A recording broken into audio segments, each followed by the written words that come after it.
Bharatiya Janata party విషయం కాదు, హిందూ ముస్లింలకు ప్రధానంగా మెజార్టీ పీపుల్ ఎవరైతే ఉన్నారో హిందువుల ఆరాధ్య దైవమైనటువంటి గోమాత, మా హిందువులకు తల్లి లాంటిది గోమాత. సకల దేవతలందరూ కూడా మేమందరం గోమాతను తల్లిలాగా పూజిస్తాం.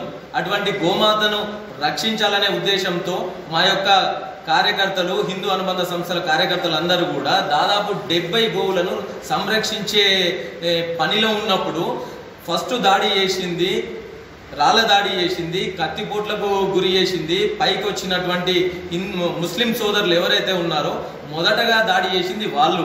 దీనికి ప్రధాన కారణమైనటువంటి దాన్ని వదిలిపెట్టేసి మెజార్టీ పీపుల్ యొక్క మనోభావాలను ఈ యొక్క కాంగ్రెస్ పార్టీ నాయకులు పరిగణలోకి తీసుకోకుండా కేవలం నిన్న పెట్టిన ప్రెస్ మీట్ ఏంటంటే మా యొక్క భారతీయ జనతా పార్టీ నాయకుడైనటువంటి పంజయ్ విజయ్ కుమార్ గారిని టార్గెట్ చేస్తూ మాట్లాడారు. దీన్ని పూర్తిగా ఖండిస్తున్నాము.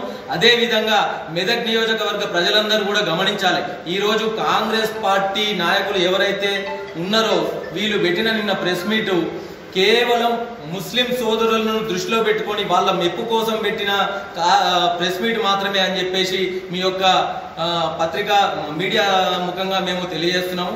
అంతేకాకుండా ప్రజాస్వామ్యంలో ఎవరైనా కానీ ఏదైనా కానీ చట్టాన్ని రక్షించే బాధ్యత చట్టం తీసుకుంటుంది. ప్రభుత్వం చేసే పని ప్రభుత్వం చేస్తుంది, ప్రతిపక్షాలు చేసే పని ప్రతిపక్షాలు చేస్తాయి. హిందూ అనుబంధ సంస్థల పైన జరిగిన దాడిని మేము పూర్తిగా ఖండిస్తున్నాము. మీరు ఎవరైతే కాంగ్రెస్ నాయకులు మీరు సమాజానికి చెప్తా ఉన్నారు మనం అందరం ఒకటే ఐకమత్యంగా ఉండాలి అని చెప్పే ముందు మీరు మీ పార్టీ నాయకులు మీ పార్టీలో ఎటువంటి వాతావరణం ఉన్నది? మీరు ఫస్ట్ నిన్న ముగ్గురు కలిపి ప్రెస్ మీట్ ఇచ్చిర్రు. మేము దాన్ని అడుగుతా ఉన్నాము, మీరు ఎదుటి వాళ్లకు సమాజానికి చెప్పే ముందు మీరు ఆలోచన చేసుకోవాలని చెప్పేసి కాంగ్రెస్ పార్టీ నాయకులకు మేము కూడా గట్టిగా హెచ్చరిస్తా ఉన్నాము. మొన్న మెదక్లో జరిగిన సంఘటన 40 గోవులను హతమారుస్తుంటే మన హిందూ సోదరులు వాటిని కాపాడబోయినందుకు వారిని ముస్లిం వర్గాలు కత్తిపోట్లకు గురి చేసింది.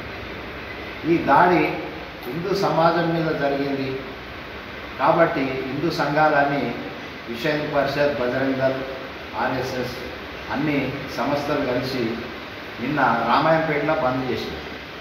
ఈ బంద్ చేసినందుకు కాంగ్రెస్ వాళ్ళు ఏం ఖండిస్తున్నారంటే హిందూ సమాజం మీద దాడి చేసినందుకు ఖండిస్తలేరు, వాళ్ళు మనల్ని విమర్శించుకుంటూ ఖండిస్తున్నారు, ఒక వర్గానికే సపోర్ట్ చేస్తున్నారు. మొన్న ఎలక్షన్లో హిందూ సమాజం కూడా కాంగ్రెస్ పార్టీకి ఓటేసారు కదా, అది వాళ్ళు ఒప్పుకోవాలి కదా. ఒకటే వర్గం ఓట్లు వేయలేదు కదా, అందరు హిందూ సమాజం కలిస్తేనే వాళ్ళు గెలిచారు. ఇప్పుడు ఒక వర్గాన్ని మీద దాడి అయితే అది ఖండించకపోవడు పక్కకు పెట్టి విమర్శిస్తున్నారు. నిన్న బంద్ చేసింది ఒక బీజేపీ సంస్థ కాదు, ఆర్ఎస్ఎస్, విశ్వ హిందూ పరిషత్, బజరంగ్ దళ్ అన్ని హిందూ సంఘాలన్నీ నిన్న బంద్ చేశాయి.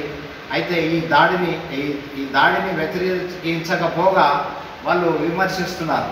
కాబట్టి ఇటు విమర్శలు ఖండిస్తున్నాం.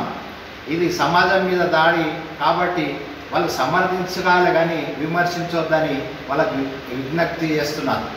కాంగ్రెస్ పత్రికా ప్రకటనలో చూస్తే కొత్తగా వచ్చిన వాళ్ళు పార్టీని చేస్తున్నారు అంటారు. ఇంతకుముందు గతంలో ఇదే మైనపల్లి హనుమంతరావు వాళ్ళు అని పంజాబ్ విజయ్ కుమార్ ఒకటే పార్టీ నుంచి విడిపోయి అతను కాంగ్రెస్లోకి వెళ్ళాడు, ఇతను బీజేపీలోకి వచ్చాడు.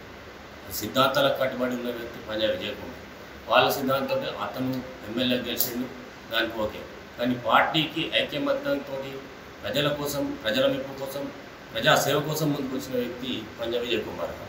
అతను డబ్బు కోసమే ఆశపడి ఉంటే గతంలో జరిగిన స్వచ్ఛంద సేవా కార్యక్రమాలు కానీ, మన రెవెన్యూ డివిజన్ విషయంలో కానీ అతను చేసిన ఖర్చు కానీ, మన నిజాంపేటలో పాఠశాలను అతను తీసుకొని దత్తత తీసుకొని చేసిన సేవలు కానీ, దాని ద్వారా విద్యార్థులు ఎలా ఎదిగిపోయారు వాళ్ళ గురించి ఆలోచన చేసి స్వచ్ఛంద సేవా కార్యక్రమాలు చేస్తూ పూర్తి స్థాయిలో ప్రజలకు అందుబాటులో ఉంటున్న వ్యక్తి కాబట్టి అతన్ని వ్యక్తిగతంగా టార్గెట్ చేసి అతని గురించి మాట్లాడడం సబబు కాదు.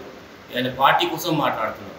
సరే, పొలిటికల్గా వాళ్ళు వీళ్ళని విమర్శించవచ్చు, కానీ పంజాబ్ విజయ్ కుమార్ మాత్రం ప్రజల కోసం ప్రజాసేవ కోసం ప్రతి ఉద్యమంలో ముందు జరిపాడు కాబట్టి అతన్ని విమర్శించడం సరికాదు. అతన్ని నియోజకవర్గంలో తిరగనీయకుండా అడ్డుకుంటామనడం ఇది ప్రజాస్వామ్య దేశంలో కరెక్ట్ కాదు. దీని విధంగా మరోసారి ఆలోచన చేసి కాంగ్రెస్ నాయకులు ప్రెస్ మీట్ ఇస్తే బాగుంటుందని. మరిన్ని వీడియోస్ కోసం ఛానల్ ని సబ్స్క్రైబ్ చేయండి, లేటెస్ట్ అప్డేట్స్ కోసం వాట్సాప్ ఛానల్ ని ఫాలో చేయండి అండ్ లింక్ డిస్క్రిప్షన్ లో ఉంది.